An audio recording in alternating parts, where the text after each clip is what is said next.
What's up, airplane collectors? Welcome back to my video. It's your host Ray. Today I'll be reviewing the Gemini Jet's 1:400 scale American Eagle Embraer 175. This model was released in December of 2021, if my memory serves correctly. Yeah, that makes sense. And this model just got here today, and I'm pretty excited to review it. So basically, this review is going to go like this. First, I'll talk about the box and its features, then I'll discuss the model and its features, and at the end of the video, I'll give you guys my personal opinion about what I think of the model and whether or not I recommend it to other collectors. So let's start. So here's the box. It's your standard Gemini Jet's narrow body box, sitting at 15 centimeters long, 15.2 centimeters in height, and 4.5 centimeters in width. So it's moderately sized. It's actually a little big for this aircraft, but really not much I can do about that. Here's the bottom, right side, top, left side. Here's the back. Back here you can see licensing, false guarantees, and social media, so take a moment to read this if you'd like to. Here's what's displayed under the flap. Here you can see some history about the Embraer E-Jet series. I think this is the E-Jet series, I don't know. As well as some stats for this specific aircraft, so take a moment to read this if you want to. And here's the model, and wow, you can barely see it on my gray desk. That's a really bad choice for the color of the desk. Anyway, let's talk some specs before I begin the review. So the model from the nose to the APU is, how many centimeters was it? Oh, 8.1 centimeters.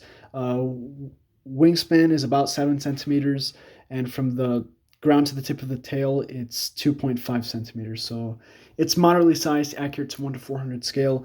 Now, enjoy this quick 360 of the model. Apologies if my fingers get in the way.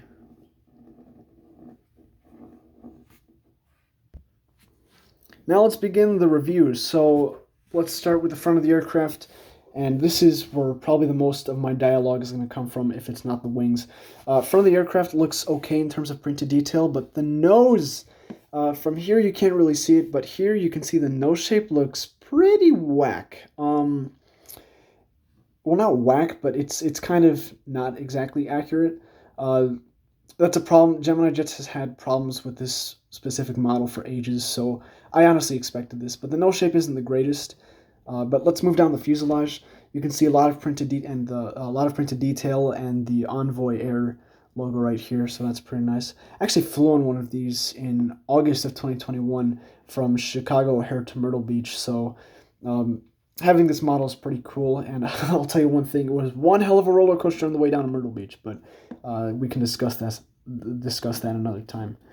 As we move down the fuselage, you can see various other details, including the registration here. It looks pretty nice. Not sure why, but there's something. I really like the way they did the American flag here. It looks cool. And of course, here's the tail. Tail looks okay if my camera would focus. I don't see any paint issues, which is nice. I expected there to be at least one or two issues. Here's the other side of the tail. Yeah, not much to say about it there. I'll show you guys the other side of the fuselage. Pretty much the same as the left side, so I won't provide much commentary. So let's discuss the wing features, and yes, for those of you who know, I will get to that one part that everyone wants to discuss. So the wings have a lot of molded detail into them and some printed detail on them, so they look pretty nice. Wingtips look okay as well. The little, I'm not sure what this is, the little extension here looks a little long, but it's kind of acceptable. Here's the underside of the wing, a bit of molded detail down here as well. Let's discuss the tiny engines on this model. The engines on this model are really small. I'm not sure if they're too small, but they look tiny. The engine cowlings look okay, or whatever this shell. The shell looks okay. I know that's the wrong term. But the exhaust, not so much. You can see it's kind of bent down compared to the engine, which is bent upwards normally. And I think that's yep, there's a paint chip on the pylon, so that's kind of messed up. But aside from that, they look okay. Here's what the fan blades look like. Also kind of unrealistic, but they're small, so I won't complain. Other side of the end, okay, that's actually not a paint chip I mentioned earlier. That's just, I guess, a detail. Other engine has the same issue with the exhaust, so Gemini Jets is really not exactly doing the hottest with engine exhausts on this one. Here's the bottom of the aircraft. Down here you can see a ton of printed detail, which looks really nice. And I almost thought that these two gray boxes, or not, or gray squares here were actually holes for whatever these are. So that really threw me off. Very realistic down here. There is one and only one antenna down here, which no manches. That is very sharp. Very tiny, very sharp, doesn't look very accurate, so be extremely careful when handling the model, especially when you're holding it from the bottom. You can definitely poke yourself with this. As mentioned, there are no antennas. However, I, for some reason, have the ability to cut out custom antennas, so I'm going to add some antennas to this model as well as a few others in my fleet. As I throw my little pointer to the camera, sorry.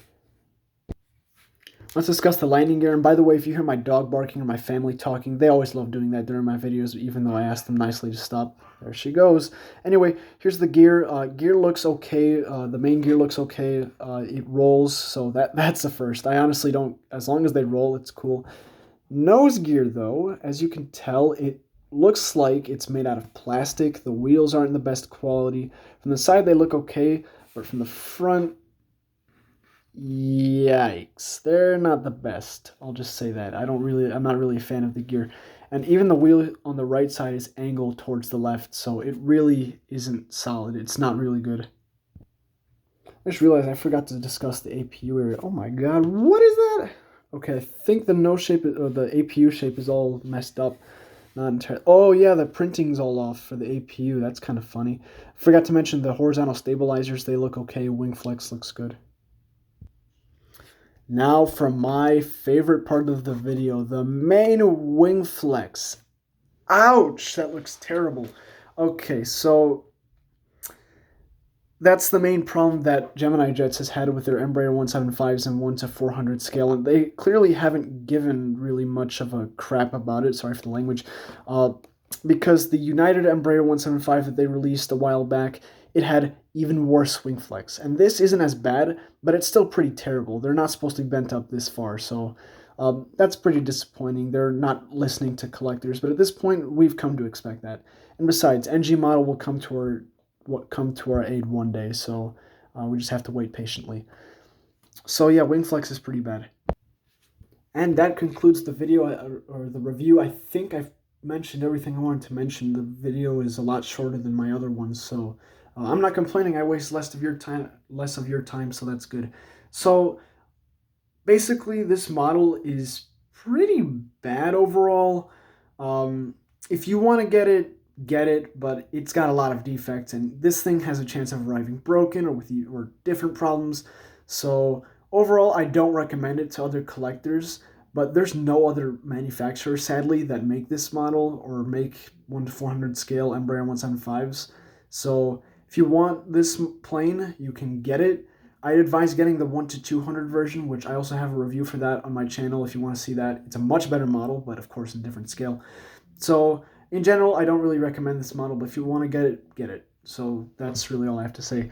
That's all for the video. Thank you so much for watching. Like, comment, and subscribe. Tell me what you think down below in the comments, and any feedback. I greatly appreciate it. And stay tuned for more model airplane and siren content, and I'll see you guys later.